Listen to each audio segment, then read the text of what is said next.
"I doubt it, honestly," replied Hill to being asked by Scotland on Sunday if he felt an opportunity to play in a first major would have been forthcoming if it hadn't been for his spell at Western New Mexico University, where he graduated recently with an MBA in business administration, having also spent the latter 2 years as the assistant golf coach at the Silver City campus. "I was in the background just trying to get better when I was in a Scottish golf coaching group with the likes of Bradle, Neil, Josh Jameson and Ben Kinsley. Aside from winning a couple of Perth, I don't really know what happened when I came out here. For some reason, the American style of golf suited me instantly and I've just got better and better." The 23-year-old, who was introduced to golf by his dad, Neil, at Aberdour when the family lived in Dalgety Bay before becoming a Muckhart member when they moved to Kinross around a decade ago, offered a hint about how much he'd progressed when winning 3 professional events in the U.S. last year. The most notable of those successes came in the San Juan Open, joining 2 of his compatriots, Martin Laird and Jimmy Gunn, in landing that prize. Now Hill is set to test himself against the best in the world, having secured his spot in the season's second major along with 3 fellow Scots, Russell Knox, Richie Ramsey and amateur Ryan Lumsden, by sharing top spot in one of the U.S. Open sectional qualifiers at Canoe Brook Country Club in Summit, New Jersey. Having already come through a regional qualifier in New Mexico last month, Hill is rightly feeling proud of himself and is aiming to do himself justice in the biggest test so far in his career. "I'm arriving at Shinnecock Hills on Sunday night. So my first practice round will be on Monday," said Hill, who ended up at Western New Mexico University after seeing Scott Crichton, a fellow Aberdour member as a junior, blossom into a full Scotland internationalist during his stint there. "I'll obviously need to get to know the course as quickly as possible, but, at the same time, I need to be careful that I don't burn myself out.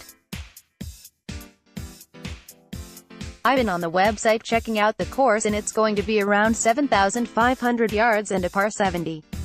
It looks relatively narrow, but usually I hit it pretty straight so I shouldn't have problems finding fairways. The key will be course management. I want to make sure that I go out and enjoy it. It will be quite an experience, I think." His phone has been red hot since last Monday. "It's been a bit mental," he admitted. "Loads of people have reached out to me and that's been really kind of them. It's overwhelming, to be honest. Now that I've got replying to people out of the way and got everything fixed up for next week, I am really looking forward to playing in the U.S. Open and it's just a case of getting ready for the tournament." Having attended the Open as a spectator many times, including the 2015 event at St. Andrews, it would definitely have been the major I'd have wanted to play in, but, unfortunately, I've just not been able to coordinate my time to get back from the States to try and qualify for it. I think I will be back in July this year, though, and my dad has mentioned there's now a Scottish Open qualifier, so I will try and get into that as playing in my home Open would also be great. At the moment, though, his focus is entirely on the 118th U.S. Open and heading to Long Island to cheer him on are his dad, Mum Debbie and younger brother Ian, as well as his godparents from St. Andrews, and his lifelong friend, Cameron McClay.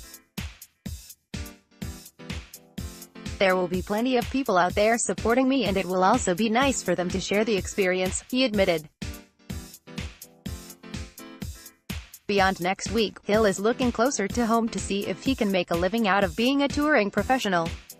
"My current plan prior to getting into this event, and that plan may change depending on how I play, was to play in some more state opens and then try to get a status on either the European Tour or the Challenge Tour through the qualifying school," he revealed. "I'd like to play a full season somewhere and see how I get on.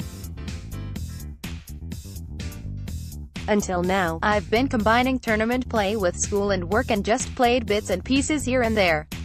It would be good to concentrate for a spell on just playing tournament golf and see where that takes me." A week ago, there wasn't a single Scot in the Shinnecock Hills lineup, but Ramsey, pictured inset, Knox and Lumsden, who is a junior at Northwestern University outside Chicago, also booked their berths by coming through sectional qualifying.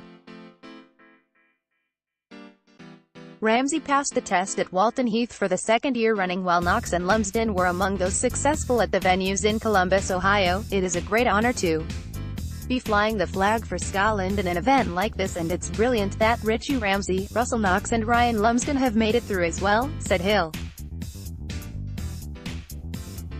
"For me, it's great that Muckhart has been getting some publicity over the past few days. It's great to put your home club on the map, even if it might be for just a short time. We moved to Kinross when I was 11 or 12. It was at Aberdour that I got my handicap, but all my junior golf at county level was in Perth.